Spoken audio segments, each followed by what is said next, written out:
I'm sick of being alone, but I am sick of being around people. I want to make myself feel happy.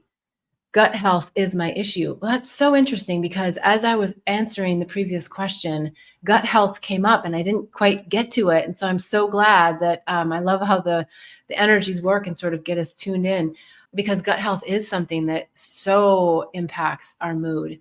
If you've ever done a cleanse or you've stopped eating sugar, like completely stopped eating sugar, you will go through the most madness emotions that you can ever imagine when you really just like stop it all. And it's because your microbiome and your gut bacteria are running the show. Like they call it your second brain for a reason. And so that definitely can have a lot to do with the emotions that you're experiencing. And if you can clean that up, I know sometimes it's hard if you have a household of people and you don't want to make all of the all of those changes, but getting on a cleanse and just giving yourself a little reprieve. Now, I'm a big believer that if you can do 30 days, that's the best. And I know I'm kind of making that face because I know how difficult it can be for me to make that commitment. And once you get past that first week and you get through all the withdrawals, then you start to have just this intense gratitude for recognizing how much parasites, and we've all got them to some degree, and the microbiome in our gut are really ruling our hormones. And then question before, if you've got something like menopause happening or a life stage change or something that's also really pushing on your happiness factor and your happiness hormones, it can be a wild, crazy mess. It really sets you to do a cleanse. It like sets you back to ground zero within your gut. And then just really having an awareness about what you're eating will raise your vibration exponentially. I guarantee it. It just takes a commitment to actually eat that clean and to eliminate dairy and all of those. So I won't go too far into the cleanse because there's other people that have much better experience in talking about all the details of cleansing. I would definitely recommend that. You've also said that you're sick of being alone, but you're sick of being around people. And I think, again, it's who are the people that you're with. Sometimes we have a choice and sometimes we feel like we don't have a choice, meaning we go to work, perhaps, and at work, we oftentimes don't have a choice of who we have to be in a meeting with. We have to be in that meeting with that person.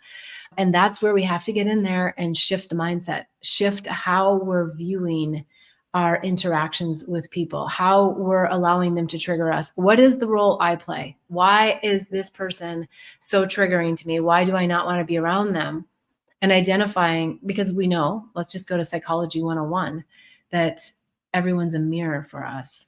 As hard as that is sometimes, people are mirroring different things about ourselves, and or they're mirroring something to see like, oh, does that still trigger me? Oh, how do I feel about that? How does that interaction make me feel? When you can take it internal, but not internalize it to a place of self-judgment, right? We don't want to get into that because that can get really rough too. But we really just get internal and just say, yeah, well, what is it? Why did I call this person in? Why did I call in that, whatever, crazy interaction at Starbucks or that beautiful interaction at Starbucks? And focus in on the beautiful people that are in your life. You know how this works. It's law of attraction. The more we focus on the things we don't want, the more we get of what we don't want. And so when you start finding the beautiful aspects of the people that you're really annoyed to be with, like you got to find something, you're going to start to feel their change too, because that's the beauty of being human, is that when we shift inside ourselves, then we can shift other people. You know how this works. You go out there, and if you're smiling and you're having a great day, it's infectious, and people pick up on that, and they want to either talk to you, or if they're not there, they want to run from you. And that's great, because you want the people that aren't going to be in that vibrational resonance to run from you. You don't need them there. They're going to avoid you. And then you have to just not go into the mind mess of, why is this person avoiding me? Especially if it's someone that you have to deal with, someone that may live in your same household, and just be in charge of your own happiness.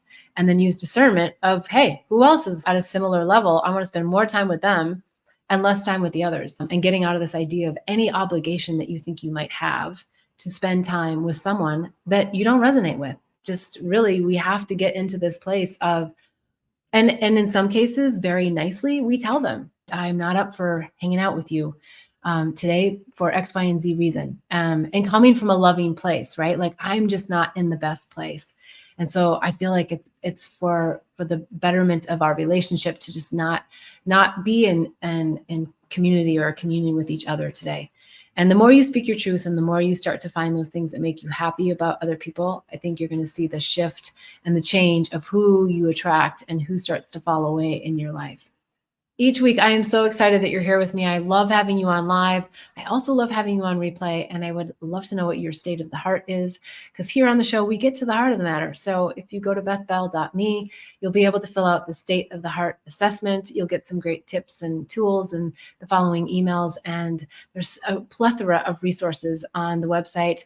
There's the Awakening and Healing Handbook, lots of tips, tools, techniques, and modalities that can help you on your awakening journey.